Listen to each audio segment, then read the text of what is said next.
بسم اللہ الرحمن الرحیم۔ السلام علیکم۔ روایت ہے کہ ایک روز حضرت عثمان غنی رضی اللہ تعالی عنہ نے شہنشاہ مدینہ حضور نبی کریم صلی اللہ تعالی علیہ وآلہ وسلم کی دعوت کی۔ جب دونوں عالم کے میزبان حضرت عثمان رضی اللہ تعالی عنہ کے مکان پر رونق افروز ہوئے تو حضرت عثمان غنی رضی اللہ تعالی عنہ آپ کے پیچھے چلتے ہوئے آپ کے قدموں کو گننے لگے اور عرض کیا کہ یا رسول اللہ صلی اللہ علیہ وآلہ وسلم، میرے ماں باپ آپ پر قربان، میری تمنا ہے کہ حضور کے ایک ایک قدم کے عوض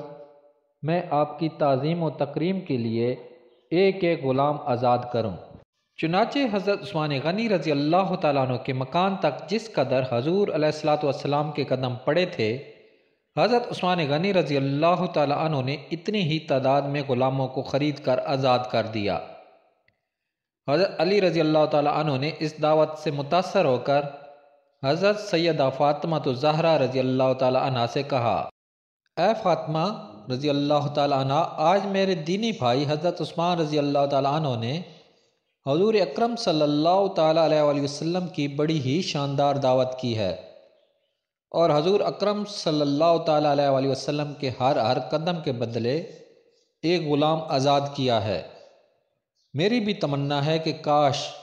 ہم بھی حضور علیہ الصلوۃ والسلام کی اسی طرح شاندار دعوت کر سکتے۔ حضرت فاطمہ رضی اللہ تعالیٰ عنہ نے اپنے شوہر نامدار حضرت علی رضی اللہ تعالیٰ عنہ کے اس جوش تاثر سے متاثر ہو کر کہا، بہت اچھا، جائیے آپ بھی حضور علیہ الصلوۃ والسلام کو اسی قسم کی دعوت دیتے آئیے، انشاءاللہ تعالی ہمارے گھر بھی اسی قسم کا سارا انتظام ہو جائے گا۔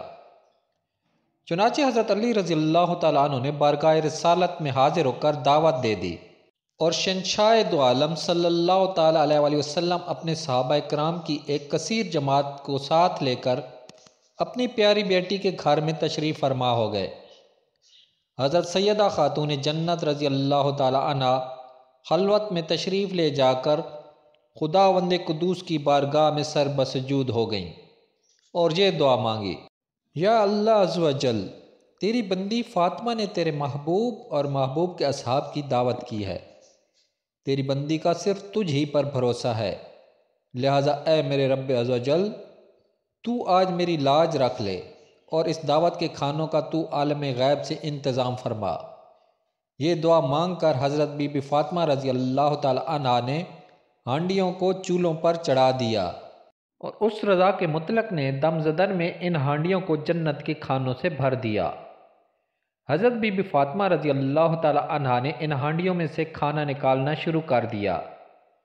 اور حضور علیہ الصلوۃ والسلام اپنے صحابہ کرام رضی اللہ تعالیٰ عنہم کے ساتھ کھانا کھانے سے فارغ ہو گئے، لیکن خدا کی شان کہ ہانڈیوں میں سے کھانا کچھ بھی کم نہیں ہوا اور صحابہ کرام رضی اللہ تعالیٰ عنہم ان کھانوں کی خوشبو اور لذت سے حیران رہ گئے۔ حضور اکرم صلی اللہ تعالیٰ علیہ وآلہ وسلم نے صحابہ کرام رضی اللہ تعالیٰ عنہم کو متحیر دیکھ کر فرمایا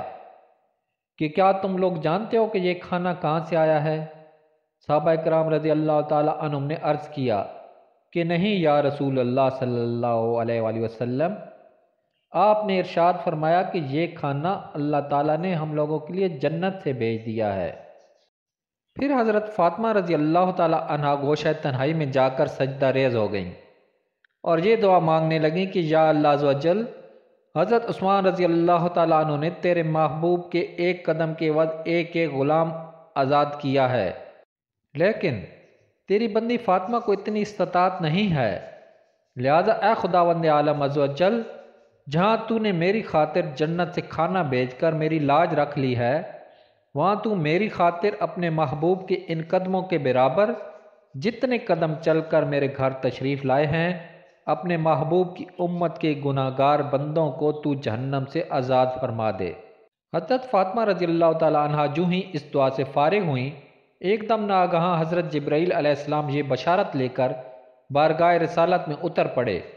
کہ یا رسول اللہ صلی اللہ علیہ وآلہ وسلم، حضرت فاطمہ رضی اللہ تعالی عنہا کی دعا بارگاہ الہی میں مقبول ہو گئی ہے۔ اللہ تعالیٰ نے فرمایا ہے کہ ہم نے آپ صلی اللہ علیہ وآلہ وسلم کے ہر قدم کے بدلے میں 1,000 گنہگاروں کو جہنم سے آزاد کر دیا ہے۔